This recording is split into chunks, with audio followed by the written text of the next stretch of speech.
Welcome, everyone, to the October SFTech4Good Meetup. We're so excited to have you here. And we have a great lineup tonight with a few lightning pitches from some skills-based volunteering groups for the techies and marketers and other folks in the room. And we're going to have a great panel for you as well. And proceeds from tonight's event, we're going to the Level Playing Field Institute, part of the Kapor Center, for one of our panelists. And we'll get started with a brief intro to who and what is SFTech4Good. So we are a monthly meetup that meets in the Bay Area to explore how technology and social change folks can work together more effectively to create more impact. And we are sponsored by TechSoup and N10, which help with the cost of running the meetup and that kind of stuff. We're also wanted to mention for the nonprofit folks in the room that if you're at a nonprofit, there are lots of great freebies from hardware to software to other useful tools you can use for your nonprofit from TechSoup. So you might want to check out TechSoup's resources, and it's free to join. Exactly, and TechSoup is right here in the second row, so feel free to say hello and ask about questions for TechSoup and hardware, software freebies if you're not a nonprofit later. So I'm just going through all the different things you can get from TechSoup. And we also want to thank our venue host and pizza sponsor tonight, Atlassian. So again, thanks for Connie here for helping to coordinate tonight's event. We'll give a round of applause for Atlassian.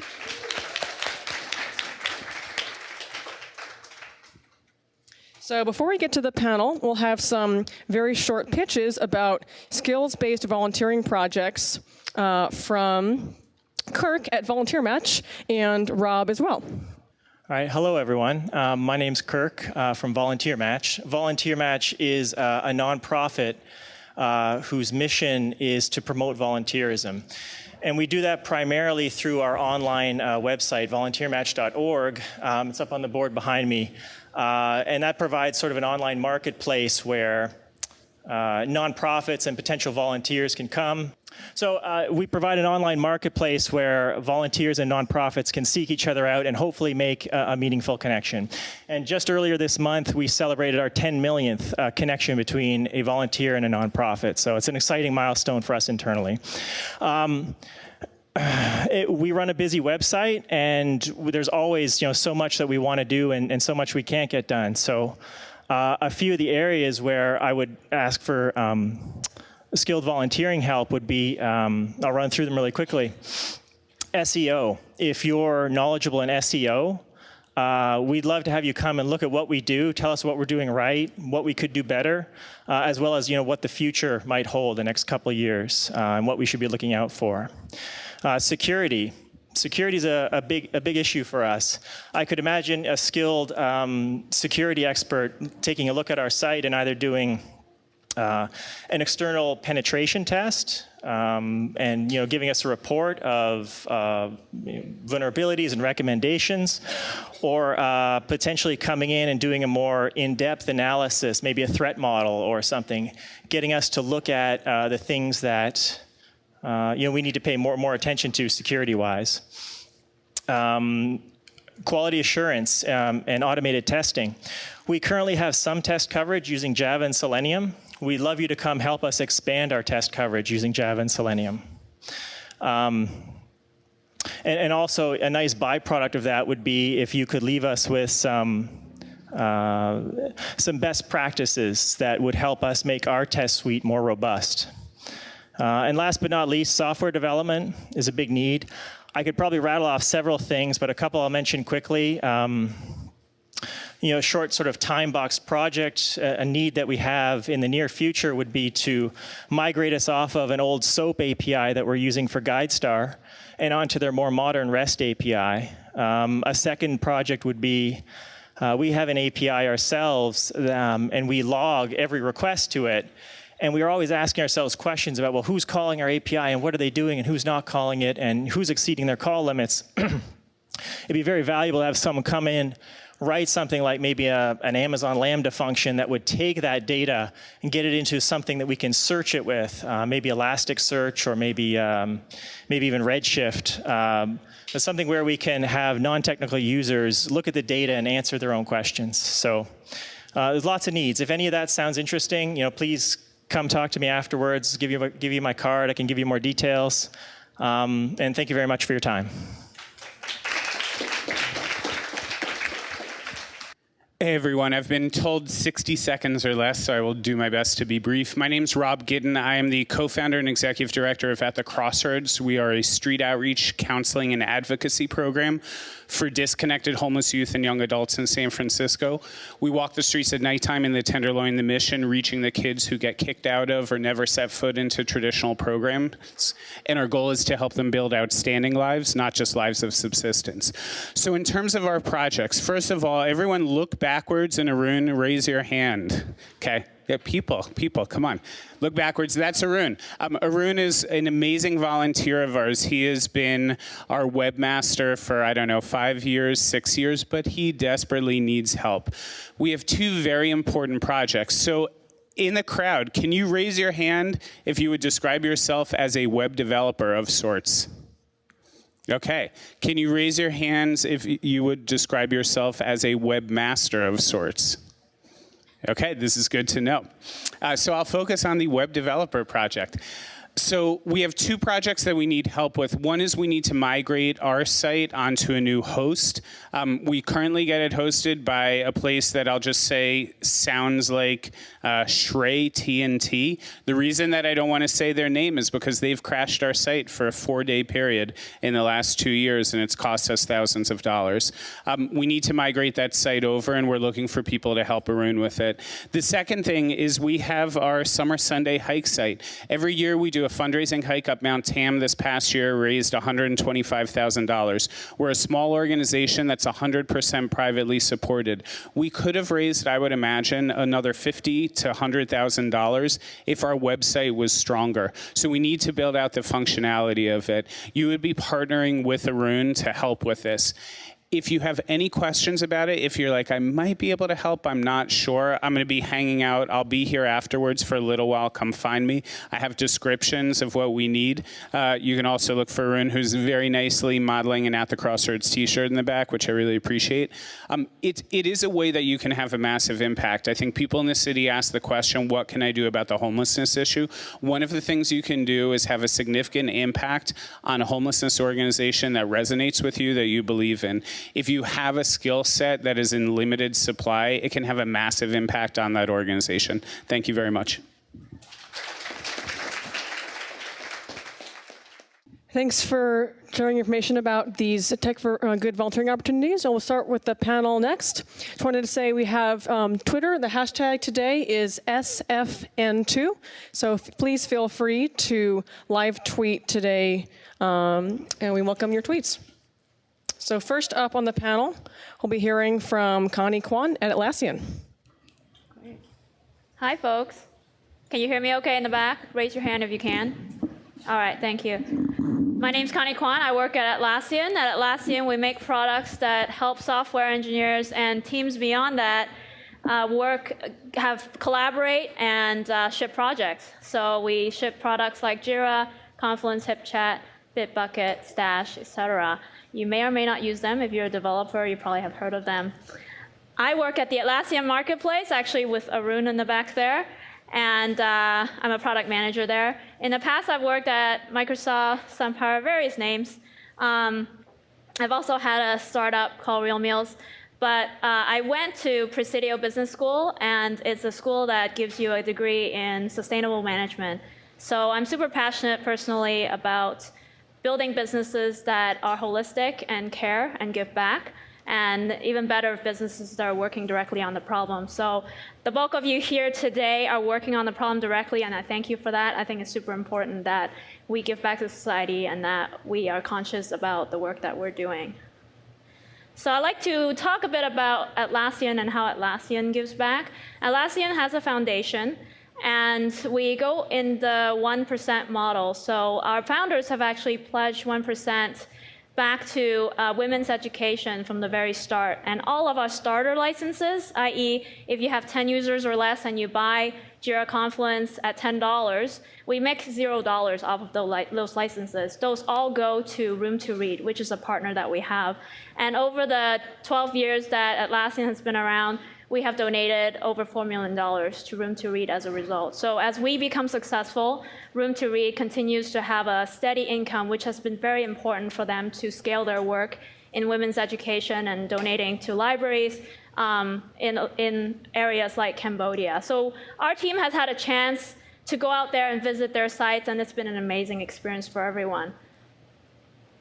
Here are some of the other nonprofits and projects that we've started donating to and branching out into. As you can see, 4 million, mostly to Room to Read, but we started looking at deeper areas of education and women's education overall to try and make impact across the board here.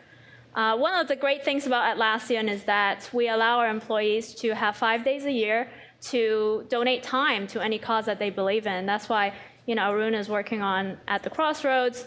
And actually, this is a picture of our team together at a place called Wildlife Associates over in Half Moon Bay, where they go and visit, I think, 88,000 kids each year and teach them about sciences through bringing animals to them and talking to them in a way that really relates to them. And it's amazing because our science program and math programs are really suffering in public schools, so they try and make a difference here. So we had a chance to go to their site and help them clean out the cages and help them prepare for a fundraiser that was coming up, which was an amazing experience for our team to bond. And it's one of the great things about working here is that we were given this opportunity to spend, not just donate and have our money matched up to $1,000, I believe, but also to actually physically go and spend time. So we wanted to host this here because we want to have a chance to expose some of the Atlassians here who are in the audience to causes that they can then donate their time to. We at Atlassian have 5 values, one of which is be the change you seek. And here's an example of HipChat, one of our products, and all the employees there are trying to rally to a competition between their offices to see if they can donate the most volunteer days across the sites. And in fact, as a software company, as a metrics-driven company, we have metrics like this, where we see by office how many hours have been donated via the Atlassian Foundation. So it's kind of fun things that we do, but I think it's really great that we're able to have this opportunity. And I'm really glad that you guys are here. Thank you for sharing your time with worthy causes. All right, thanks. If I'd known this bio was going to be up on screen, I probably would have condensed it a lot. This is the oral version. So my name's Johnny Price. I lead the Kiva Zip team at Kiva. Essentially, these days, that's Kiva, but for the US. I started my career in management consulting. I worked for a firm called Oliver Wyman for 6 years in their London office. Then they transferred me to their San Francisco office. I first came to volunteer at Kiva, actually, in 2009. So it's relevant for this panel. That's how I first came to know about Kiva. And then 4 years ago, I left consulting to start this Kiva Zip program from the ground up. Has anyone made a loan on Kiva? Awesome. I love speaking to panels and on panels to people in the tech community because everyone knows Kiva and is lenders. So this is probably the Kiva you know, which is that over the last decade, we're celebrating our 10-year anniversary this year. We've had 1.3 million lenders like you lend $750 million to 1.6 million entrepreneurs in 85 countries around the world. And the repayment rate on these loans, right, this is Kickstarter meets micro lending. So when you make a $25 loan on Kiva, you get paid back historically with a repayment rate of 98.6%. So you're losing 1.4%. I don't know what you're making in Wells Fargo. I'm making about 0.2%. So, you know, you're 1.6% worse off than you would be if you kept your money in Wells Fargo, but you're helping entrepreneurs around the world as you invest that money. So then comes Kiva Zip. this model, Kiva internationally, is facilitated by us partnering with microfinance institutions. If you know Mohammed Yunus, he founded Grameen Bank in Bangladesh. That's the most famous MFI in the world. And all of these 750 million loans, or more or less, have been administered by these MFIs, who are kind of intermediaries between Kiva and the borrowers on the ground. So when we've crowdfunded that $500 loan to the farmer in Uganda, we send the $500 to the MFI, then they send it on to the borrower. So this intermediary.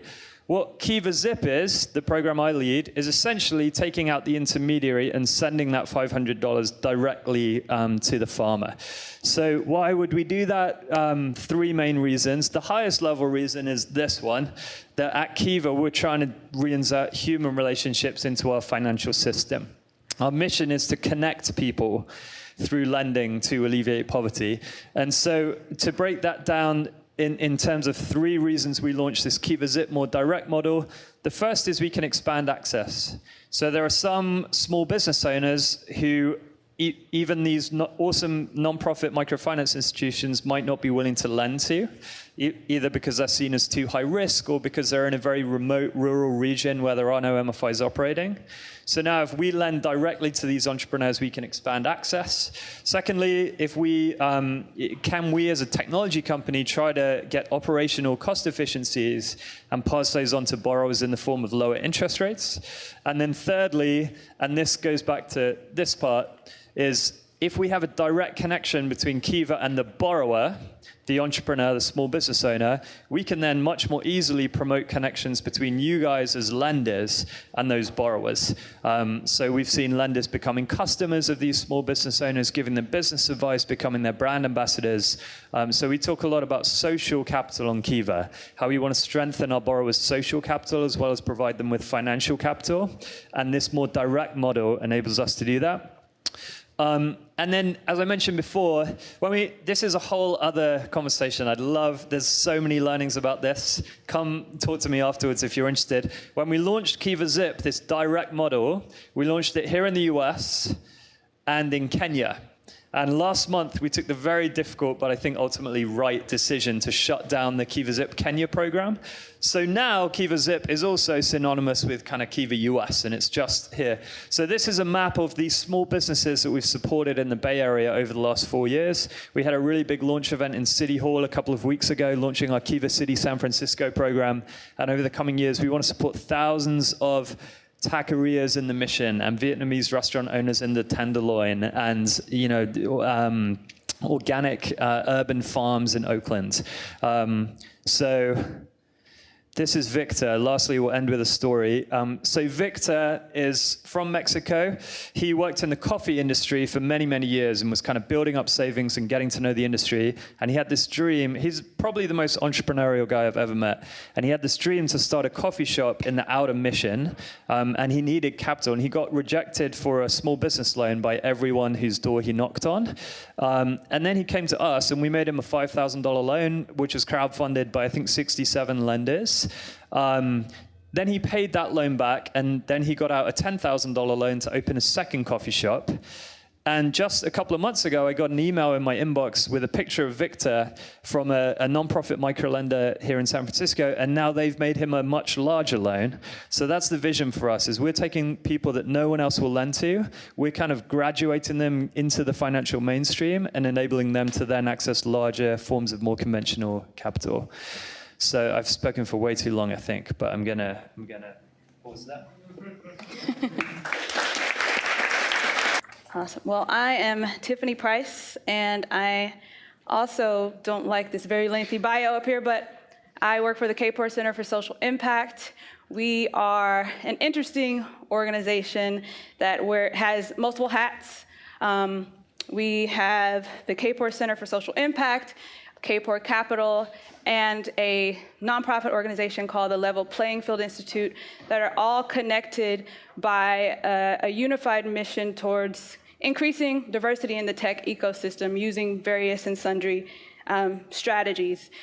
When we talk about diversifying tech, we use the metaphor of a leaky pipeline quite frequently. And some people might have issues with the pipeline metaphor, but when we think of a pipeline, we don't think of a kind of linear pipeline, we think of this complicated pipeline that has on-ramps and off-ramps and multiple entry points for folks. But when we think about women and underrepresented folks of color in the tech space, there are a lot of leaks and broken places where that increases the barriers and diminishes the likelihood that folks of color and women are able to enter this tech ecosystem and thrive in it.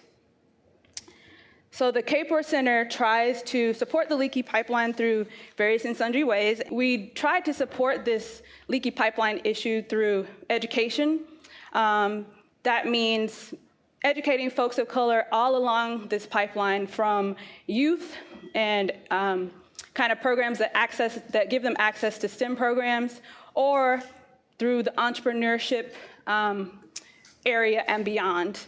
Some example programs of that include the Level Playing Field Institute that I mentioned.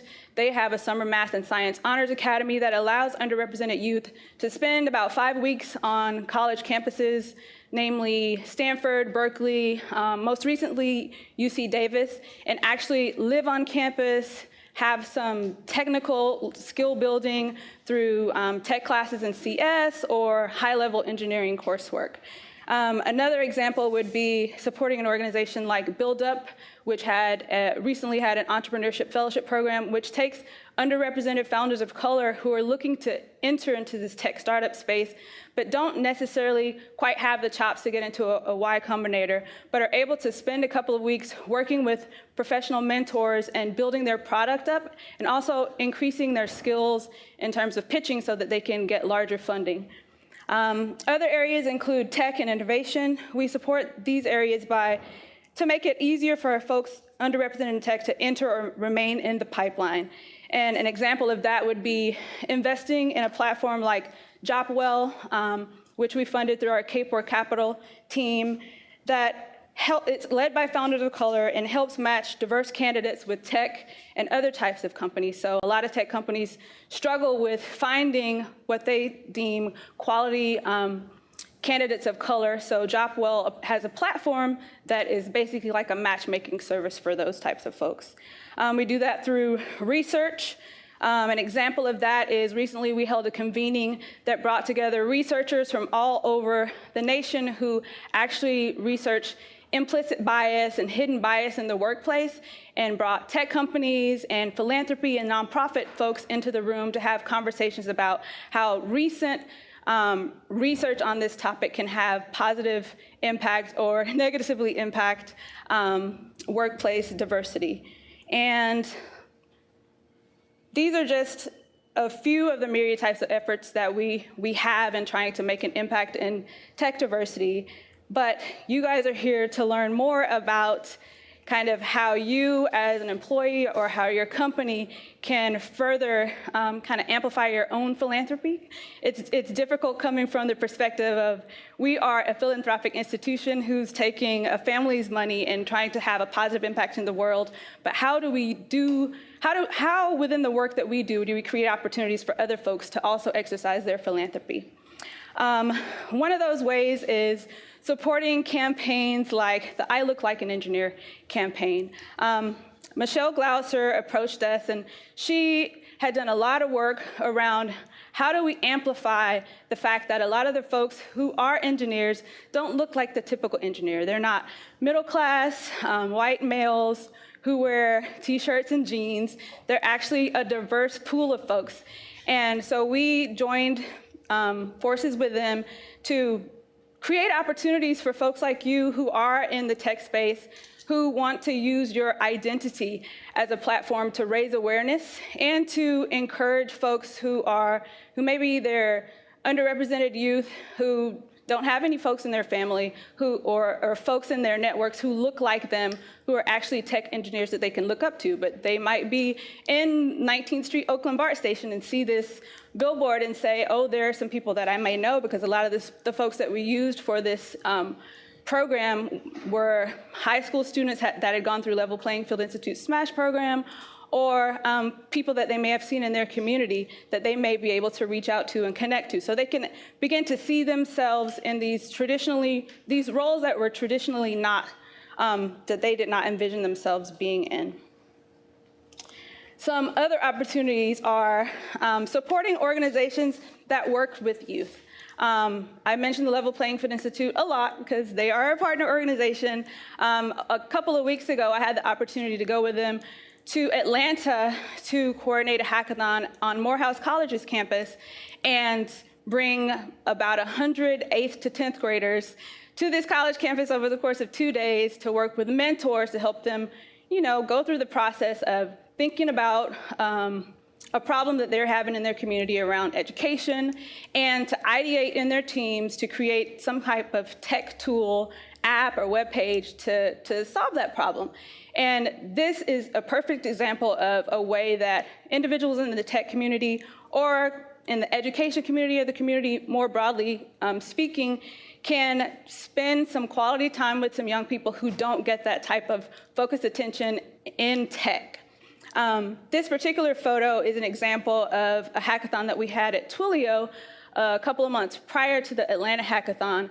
And it was a really unique opportunity because Twilio hosted the event, which allowed the youth a bird's eye view at a real tech company they could wrap their heads around. And it's not necessarily the traditional tech company that they might have heard of, like Facebook or Google.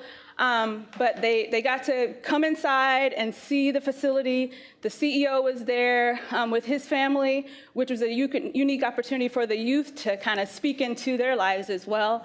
A lot of their staff volunteered their time, provided photography, just a really cool opportunity to engage adults with youth who are looking to kind of find a gateway into tech. We collaborate with lots of companies where you could potentially support tech diversity. Other organizations that we've supported that have lots of mentorship opportunities through their programming are Black Girls Code, Genesis Works that recently had a big event here in the city. They take young people from underrepresented communities, expose them to leadership development, but also give them skill building in IT. Very awesome organization. Another one is the Hidden Genius Project and Hack the Hood. Those two are based out of Oakland. And again, look for ways to expose young people to kind of real world use in tech. They teach them how to build websites, they teach them how to code, they give them access into the world of entrepreneurship and give them ways to exercise that as well as connecting with folks in the field. So if you're curious about other ways to volunteer, or if you want ideas about ways to take the skills that you have and inject them into the community, I'd be more than happy to tell you about those. Before I sit down, I will give you my personal story in that I've been working in this space. I've been working with the Kapors for over 7 years, but we've only been focused on diversity in tech for the last 3 years or so. So for a while, I've been bombarded with this kind of notion of how do we diversify the tech community? And I finally taken the medicine myself. Starting in a week or so ago, I'm gonna be going to a part-time boot camp. And I say this because I'm using the experience not so much because I wanna enter the tech workforce, but because I wanna use, the privilege of being able to participate in a part-time boot camp, to amplify that story, to tell people what it's like to be a person of color, to go into a boot camp that's not necessarily focused on folks from underrepresented populations. I want to blog about kind of the technical pieces, like what it's like to be a non-technical person, and basically delve into the world of Ruby, JavaScript, HTML, CSS, Python, all of that. Because a lot of people like myself, might be curious or interested in it, especially given that the topic is really a hot topic right now, but they don't know, what do I do? How do I get into it? What is it like? What's the difference between an online course versus an intensive boot camp? So, your personal story, all of your life experiences, your skill sets, your networks, all of those things are resources to you. So if you're looking for a way to engage philanthropically, all of those things are your assets. It's not just the money that you donate or necessarily the time that you volunteer, but it could be just helping someone else access the networks that you have, or using the experiences that you have on a day-to-day basis as a launch pad to educate folks about what it's like. So thank you for your time. I look forward to further opportunities to chat with you. So I'll start by asking the question. This is new experience for me. What does philanthropy to facilitate the STEM pipeline look like? I think that question is for you, Tiffany. Well, I talked quite a bit about it in my intro. I think the main point I'd like to drive home is, again, that your story, the work that you do, all of that is a resource. I'll give a quick example of how I kind of exercise this at the Kapor Foundation, as it was before we became the Kapor Center for Social Impact. So we had an in-house creative team that did everything from graphic design to web development to just graphic facilitation, video production, all of those things. And I came up with the idea that, we work with all these nonprofits that don't have access to those types of skill sets, because nonprofits are usually scrappy organizations. A lot of the ones that we were supporting were grassroots.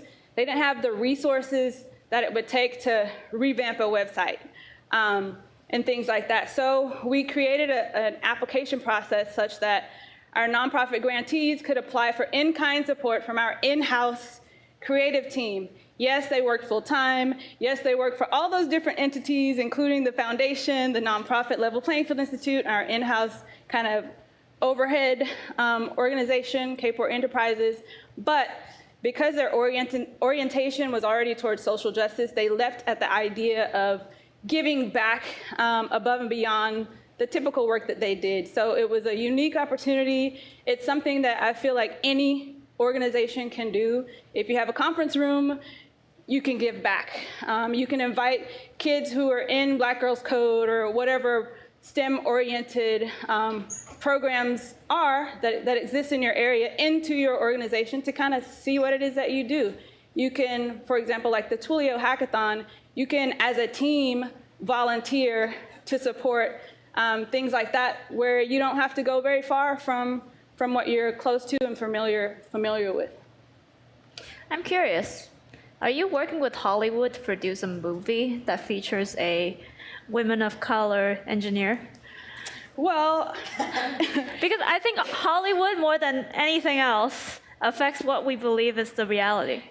I've actually heard from quite a few people who are looking for kind of media-oriented projects to amplify, to change the voice of the engineer, or change what the image of the engineer is. No, we're not necessarily working on a Hollywood project, but we do talk about it a lot. One big area is around storytelling. How many of the stories are getting told of the underrepresented person in some tech company who's doing what most people don't see, right? Like, you could be the next big engineer in a tech company, but nobody's hearing about you because you're different. So how can we use storytelling and media as a way to promote that? Yeah, cool. Should we try two? Sure. What are some options at different levels? I can answer this one. I'm a management consultant, recovering management consultant, so I came up with a framework to answer this question. And here's my framework. Does it have an acronym? No. But yeah, maybe. Hopefully it's not like a rude word. And I'm sure this can be shot full of holes. But okay, so the first is you can give money, right? And that's really nice for nonprofits when people support with money. Secondly, you can volunteer staff time. I would really say, this is a question lower down, I'm jumping ahead. I would really say that can be a double-edged sword. So, and maybe there's a nonprofit employee who's nodding her head vigorously there. I've been kind of on the receiving end of a lot of volunteer projects, and honestly, like, sometimes it can be just kind of like a real imposition on a burden on my time, and I don't really get much out the other end. So that's obviously really bad. So you've got to be really, really careful about structuring that volunteer program. One thing I've been thinking recently that within volunteering, companies can do is training. Again, coming from a very resource-rich background of consulting, the training that we were given there was outstanding, right? We just don't have that at Kiva at all. Like either informal training that we do ourselves or formal training where we pay external experts to come in and teach us. So, we had some guys from Twitter in the office last week for their Friday for Good. It was really, really good because they gave us very, very specific training on how we can use Twitter to grow our Kiva Zip lender base and how our small business owners, our borrowers, can use Twitter to, more effectively market their business. And so it was very, very specific training. And I thought that was a great way of doing volunteering. The third, Tiffany just mentioned this, but would be kind of in kind. How am I doing on the acronym, by the way? Money, people, in kind. I think we're going to struggle to get it. We can flip them later. So in kind, like Capital One just funded us to do this Kiva City San Francisco program. They have a cafe in the financial district, and so we can go and use their cafe. And that's an amazing resource. We don't have a resource like that. And it's kind of free for them. Maybe there's a tiny opportunity cost, but oftentimes probably not. So that's really powerful. The fourth one is marketing, right? So Coca-Cola has an amazing brand and an amazing kind of marketing engine, right? It's free for them to tweet at Kiva, right? In fact, it's kind of probably a positive for them because then their followers and their community can see that they're supporting this nonprofit. And that's incredibly valuable for us. And then the fifth one would be, I don't know, this didn't really fit into the framework, but it would be kind of like on Kiva, if Twitter employees just became lenders on Kiva and then got their friends and family to become lenders on Kiva. And what's awesome about that is it's just so tangible. It's like a definite, specific value add that you're bringing to the company. And you can do that totally organically, don't need to take up any of our time. Maybe you can then do a report and say, well, we tried this email. We ran an A/B test. I sent 100 of my friends this email, 100 of my friends this email. I got a way higher conversion rate on this email. It's a lesson for you. But as well as that lesson, here's like another 27 Kiva lenders, right? So that's my framework. What do you guys think? I think it's pretty flawless. Yes, that's the word I was going to use. Cool. Yeah, it's good to know that training is useful. Do you use Atlassian products? We do. You do? We use Confluence and Jira, and I started on HipChat yesterday. Hey. So we have training also. If you want to access that, then let me know. Yeah, we donate free licenses to nonprofits for our software. Mm-hmm. So, but not training yet. I'll have a talk to our foundation about that. One of the things I'd like to add in offering any kind of training or special services is talk to your audience first. One of the most beneficial trainings that I offered through the assistance and advising program I mentioned earlier was around evaluation. Like a lot of nonprofits don't have the skill set in how to kind of survey the work that they're doing to create reporting on metrics that speak both to the success or areas of improvement that they need for their programs, but also to speak to foundation needs in terms of reporting. Minimize that because it should be more about the programs and the reporting that they need to improve the work that they do. But because they don't necessarily have the evaluation background or know the language or know which consultants can provide that service at a rate that's affordable for them, for us to offer training on how they can actually take their instruments and improve them or ask different or better questions about the work they do to kind of get the impacts that, measurements that they're looking for, that was very valuable. But we only knew about that because we kind of surveyed them to figure out what types of services or trainings did they want us to offer to them. Would you like to read off 3 for us, Johnny? Question 3, philanthropy versus volunteerism. Giving paid You want time or money or donation time? matching. I think you touched on that a little bit. I think I touched on that a little bit, yeah. Another thing that I'd say, this is related to the point around volunteerism, is to think about like investment or like fixed kind of capital investment, you might say, in a nonprofit versus kind of adding to the ongoing like operational costs, right?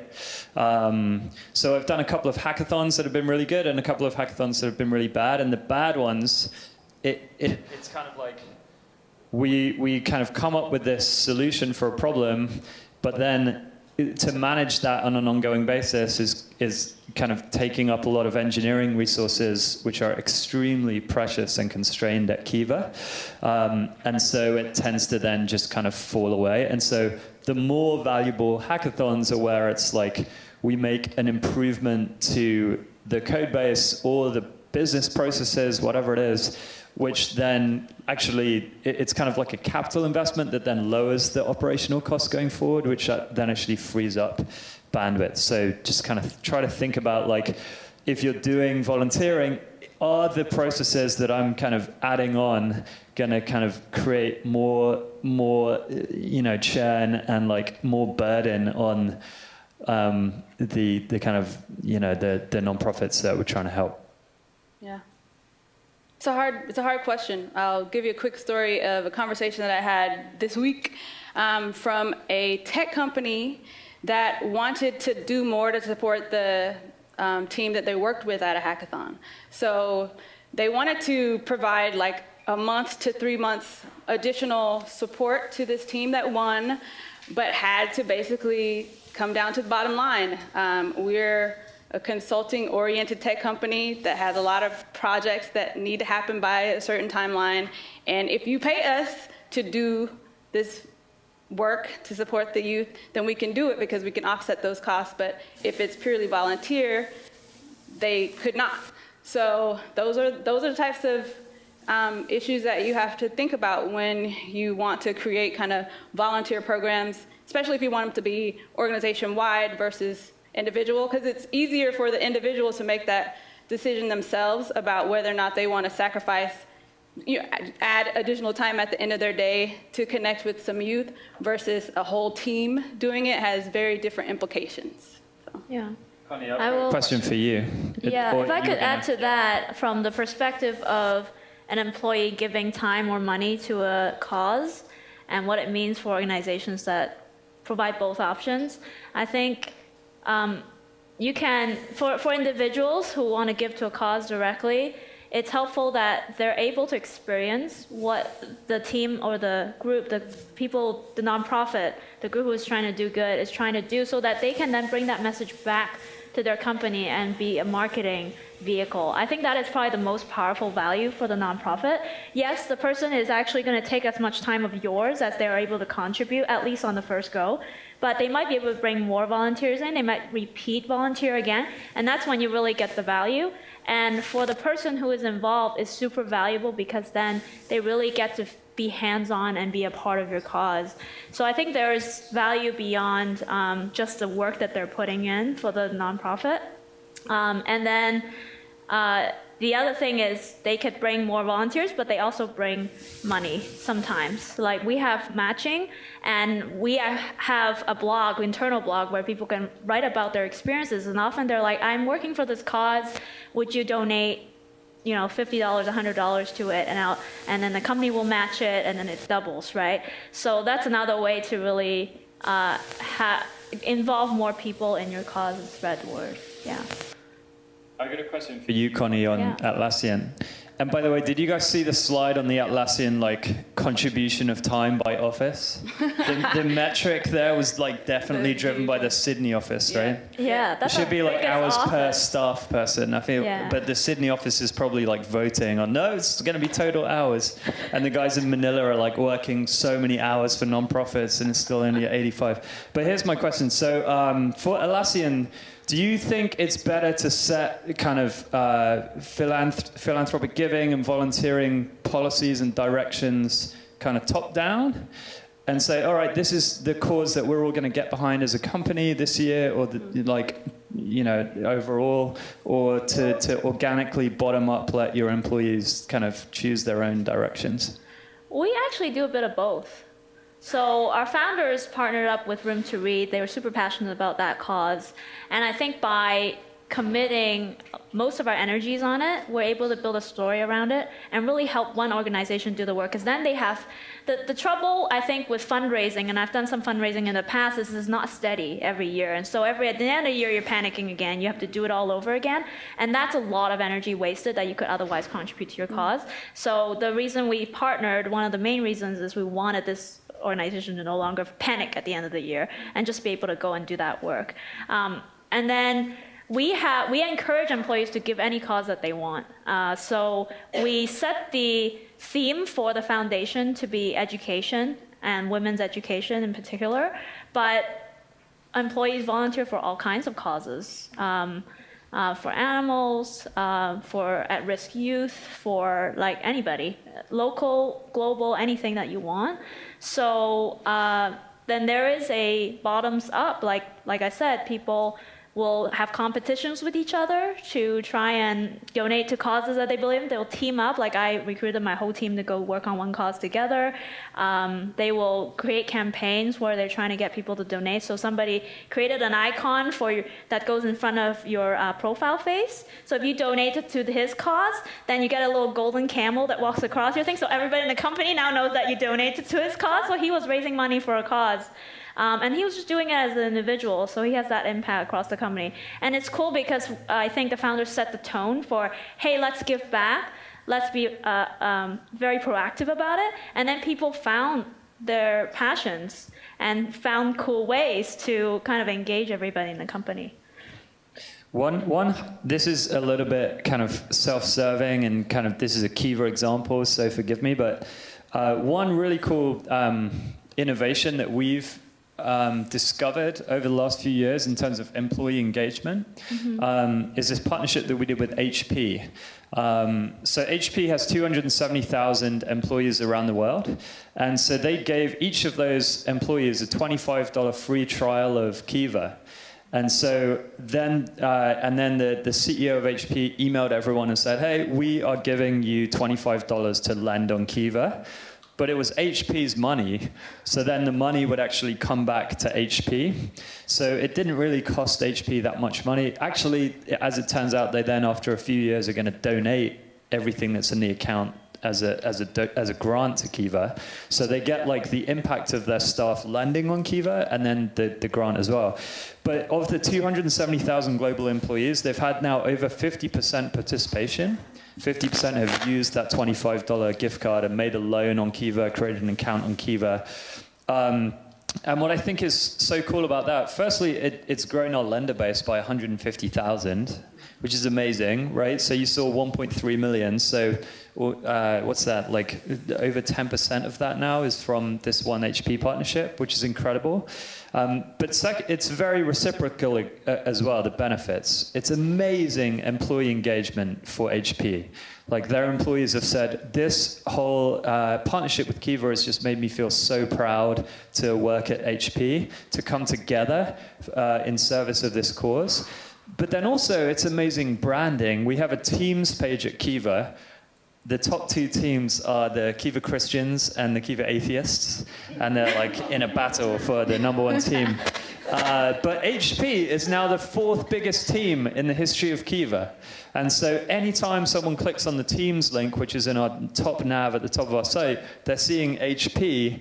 And that's a ton of super positive brand impressions. So that partnership's been getting a ton of awards, and I'm sure you could do the same with a bunch of other crowdfunding companies or companies like Charity Water, where you, as a company, you could kind of come together and through employee engagement, through crowdfunding, support a cause like Kiva. That makes me curious. I know a lot of companies have programs so that staff can get their donations matched, or volunteer a certain number of hours to a charity and have that offset as part of their salary benefits. How many of you have such programs in your companies in terms of volunteer hours? Let me see. Wow. Thank you. And in terms of matching donations, very interesting. I know just from an organization that has both of those things, we have the most success with those programs when we do it as a team, as a group.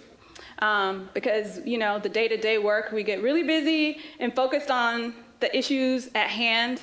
And at the end of the year, people haven't done their matching donations or haven't paid attention to that or haven't donated any time to organizations necessarily. But when we coordinate for a particular cause and rally the troops together, we have a higher success rate in meeting those volunteering goals at the end of the year. Should we take some questions from Yes, the audience? please. So for Atlassian, I saw a number of causes, each with varying percentages of donations. And I was curious what was the reasoning for those donations and how you go about choosing your causes, if that's based on what you think is going to be a success metric or if it's just a passion project. Good question. So we have a council that the foundation put together with employees from different offices. Employees apply to be on the council, and then the foundation, the employee driving the foundation, Melissa, she actually interviews each one and then chooses the panel. So then there's a panel, a council, who then decides and brings in nonprofits that they want to consider and then decide on which one will make the most impact with the money. The theme is education, so they all have to be related to education. That's how the decision is made. I really think that's a great question. And I think when it comes to kind of individual employees giving, it kind of matters less because it's more about what they're passionate about and everyone has a subjective opinion on that. But it amazes me how companies that give to Kiva, it seems to me like they don't really have a theory of like why they're giving. And so they don't, like, there's no metrics. And so I'll say like, well, what does success look like for you in this fundraising partnership? And they won't really be able to answer the question. And I think that's really interesting. And I think that the CSR departments of companies should kind of put more thought into that and say, well, what are the goals for me? Is it that my employees feel great? Is it that there's a ton of positive brand impressions for my company? Is it the impact of what we're trying to do? It's probably all three of those and more. But yeah, I think a more kind of deliberate and thoughtful and kind of purpose-driven approach to giving would make a lot of kind of bigger corporate giving more effective. Any further questions?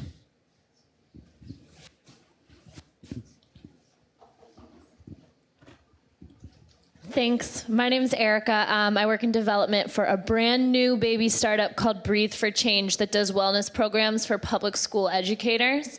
And we are on the verge of starting to pursue our first corporate sponsorships, but we're all like little baby birds in a nest, like not sure how to jump. Like what would be, some of these must considers as we start to pursue some of these partnerships, particularly in the Bay Area? Yeah, well, honestly, like I think this is going to go down well in this room, but my one piece of advice will be Eric Ries, right? And lean startup, and like don't go for like the big elephant at first. Like get a really small partnership with a kind of low risk, low cost. Like if you screw up the pitch, or like if you don't fully maximize the value that you could out of this partnership, then the opportunity cost is less. Like get some smaller ones going. Learn lessons about what aspects of your brand and your mission and your impact is going to appeal to corporations, and then kind of iterate on that just as you would any aspect of a startup and take it from there. Yeah. And I'd add, first question would be, what do you want? Like, what is it that you're looking to gain from the relationship with the corporate sponsor? Is it stuff? Because a lot of corporate sponsors they're happy to give you stuff. So think strategically about what types of events or what types of things that you have where stuff is most important to you. And then if it's money and those types of things, like relationship building matters a whole lot in philanthropy in general, be it a foundation or a corporate sponsor. My first recommendation would be to actually find a peer nonprofit and talk to a trusted person in development or another nonprofit that has had to groom a corporate relationship, like one of those bigger corporate sponsors that kind of stay with you over time, and try to gain an understanding of what the hard knocks were, like what it took, what changed the trajectory of that relationship, what made it more likely that a corporate sponsor would actually listen to you. Because you'll learn a lot more from the experiences of other similarly oriented organizations than you might just from bouncing around with different corporate sponsors. Can I add to that as well? Because I work for a nonprofit, and I run their corporate sponsorship program, and I think we're at the opposite end of the spectrum, where we have, I think, many years of experience sort of doing this. And one of the things that we recognize is that nonprofits tend to approach businesses with their hand out, and what can you do for me, for us, for me? And we rarely think about the for-profit and what might be of interest to them. So what you really have to, I think, consider is a win-win scenario. So it's not just about, what can you give us, but what can we give back to you? Are there team building opportunities that we can give you through our event? Are there marketing opportunities and branding opportunities that we can give you through our event?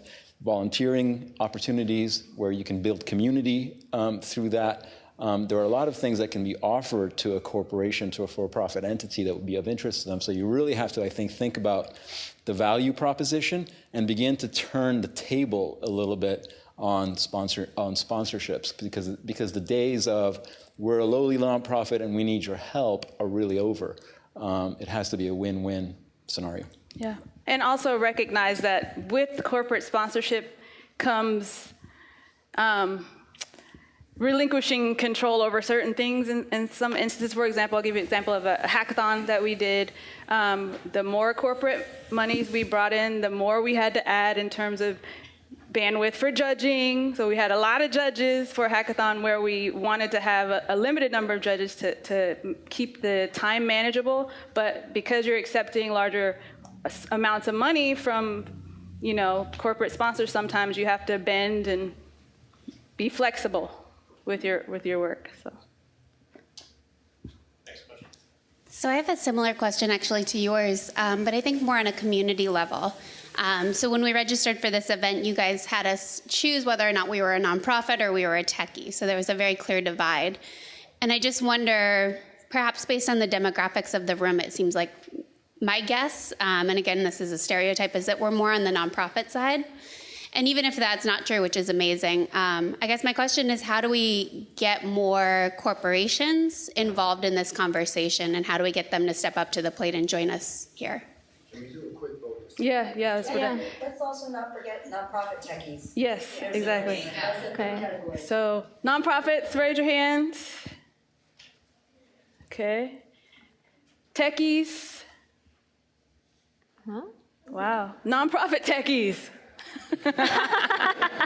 So it looks like it's kind of an even split. Even if that's the case, yeah. I guess this is the exception. So, how would you suggest we interact with the corporate community and the large tech companies in the Bay Area to make this a wider practice? So I'd start with seeking out tech companies or companies that have an obvious orientation toward social impact and giving back. So look for the Kivas, look for the Atlassians that have programs that are already structured to get their staff out and giving back in community, and maybe start there. The lowest hanging fruit. It might not be the best idea to target kind of the smaller startups where nobody has bandwidth, like the example that I gave before. They kind of wanted to give back, but the bottom line, took the lead, right? They couldn't give the time that they wanted to give because they had to think about their clients because of the level of growth for the organization. I'll extend an invitation for any nonprofits here who wants Atlassians to contribute to your cause. You can email me at ckwan, CKWAN, @atlassian.com with your name, link to your website, a one-line pitch of what you do, and then jobs that you need done. right? Because we have the 5 days. So I'll send a post to everybody so they can see that your nonprofit is looking for people to help. In other areas, I think there's a number of tech community groups, like Women 2.0 comes to my mind. I would see if you can engage yourself there and get into that community and become a name in the community. Because once you get into the core group and they start talking about your cause, or if they contribute to your cause, then it becomes a marketing vehicle for you. And I think it's going to have to be proactive on your side to reach out and be very clear about the message. Like, you know, some of the pitches up here today from Volunteer Match, that was a really good example. I need this done. Do you have somebody who can get me, you know, help me get this done? It's so clear. And engineers like that. I need to know exactly what you need done, because I just need some help. What kind of help?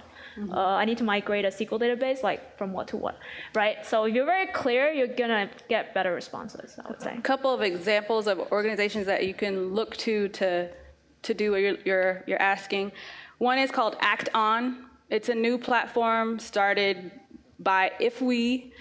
I'm not vouching for them. I don't know a whole lot about them, other than they've created this platform where nonprofits can kind of create profiles to talk about the work that they do, and access this world of tech volunteers who can kind of speak into their cause. Another one is in the room. Is it Giving Privilege? I will say three things. One, I really love what the gentleman at the front said here. Like, you gotta say, like, it's got to be a quid pro quo, a reciprocal benefit, right?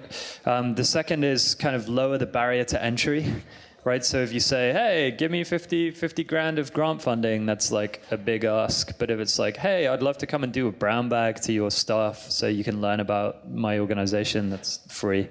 And then the third will be, as with so many things, it's like personal relationships, right? So so many connections that we've made at Kiva have come from like a personal connection that we have into a for-profit company, that then we can take that and turn that into an interest on the part of their colleagues. Thank you so much. My name is Nadine, and I am from a nonprofit background, currently working in tech. And my question was about the value of what nonprofits have to offer to tech corporate sponsors. And that's because there's this mentality that they don't have anything to offer, and that it's, oh, what can this tech or startup give me? So what have you guys done, specifically Tiffany and John, thanks, to provide like value? Like, what have tech startups really found value from you when you've been developing those partnerships? So the Level Playing Field Institute has this amazing development director. Anybody who's new to development and wants to learn how to, I don't want to use the word spin because it's not really spin, but it's, you are selling the opportunity for a tech company or a sponsor or whomever to positively impact the lives of underrepresented youth who are trying to get into tech. So it's not just that we need your time for our organization. No, it's you have an opportunity to change a life. And when you own that and believe it, it's much easier for you to sell that to whomever it is that you're targeting to get to support the work that you do. So the better you do at telling that story, the less ominous it is to try to solicit financial support, volunteer support, in-kind support, whatever that support may be. So I'd focus on that. Like, what is it about the work that you do that's awesome? And whose lives are changed? And what's the impact of your organization? And let that speak for itself. So you don't have to focus so much on kind of the things that make you uncomfortable when it comes to soliciting support. Can I say something? All right, we have time for one last question, unless you wanted to say something, John or Connie? Yep. The last question, combined with his comment about what's in it for the organization, right, connected to this wonderful development director. So it's a little bit of a challenge there, but well, I don't see it as a challenge. I see it as so first you have to understand what the sponsor what they're looking to get out of this partnership or relationship. Do they have social impact goals that can be met by partnering with your nonprofit organization? And if that's the case, then it's an easy sell for you. If they're looking for entry points into the community that you serve, like, it requires research. So you kind of have to know the background, the interests, the needs of the sponsors that you're looking to get support from, as well as understanding how the work that you're doing within your organization can meet those needs and where there's alignment. And if there's not alignment, then look for the right sponsor where there is alignment to make that a case where you're not having to sell something that's not there. I want to answer the last question in a couple of ways, very tangible ways. The first is, I mentioned with the HP partnership, employee engagement. That's a great example of employee engagement, but I feel like every time we have employees of companies come work with us at Kiva, meet our entrepreneurs, hear their stories, they just leave so inspired and kind of re-energized and reinvigorated, and kind of like the guys from Twitter the other day, I think really valued that Twitter was giving them this day, Friday for Good, to go and work for Kiva. So I think that's a really important one. And then the second would be just brand awareness. So we, and that might be in the media. When we launched this Kiva City program, we had some good coverage in TechCrunch and the Chronicle and Forbes magazine, and all of those mentioned that Capital One was matching these loans to San Francisco small business owners. So that's good media, brand impressions. And then we have this specific loan matching thing on the Kiva website, where every time you make a $25 loan to a San Francisco small business owner, that's going to be matched by Capital One. And you see that very prominently. It says ×2 matched by Capital One. So, you know, when thousands of lenders like you guys are lending to these entrepreneurs, every time it's like, oh, that's being matched by Capital One. And so we will always try to kind of, you know, my dream is that we're not pitching support for Kiva to a company's CSR department. We're pitching to their marketing department, right? Like the marketing department of Coca-Cola spends millions and millions of dollars on these kind of, you know, very peripheral brand impressions. Well, what if that brand impression could be a super positive, socially impactful one in Kiva? I don't think we have yet got a marketing department of a company to give us $2 million, but hopefully one day we'll get there. All right, we do have one last response back here. Hi, my name is Deep, and since we've been spending so much time on it, I work for a company called Benetech. It's a tech nonprofit that's been around for 20 years, and my specific program is called Social Coding for Good. So what I do is I actually connect nonprofits to tech companies. And so some of the questions that we're asking are things I deal with and my team has to answer every day. So there are challenges on both sides. Tech companies, like you said, only have a certain capacity, nonprofit companies only have a certain capacity for tech. And these big tech companies, they do benefit tremendously from connecting to nonprofits. You just have to know what they're looking for. To give you one really quick answer, what we found has been really helpful is connecting to the open source tech community. Open source has an ethos of community and giving back in the first place. And we found that a lot of the open source companies are very approachable. GitHub, Atlassian, Heroku. So that might be one avenue to go. And if you guys have more questions, if you're a nonprofit or you're a corporate company looking for opportunities, come talk to me, and I'm here to help. Happy to talk to people more afterwards. Yeah. Answer questions, We'll be around. delve deeper.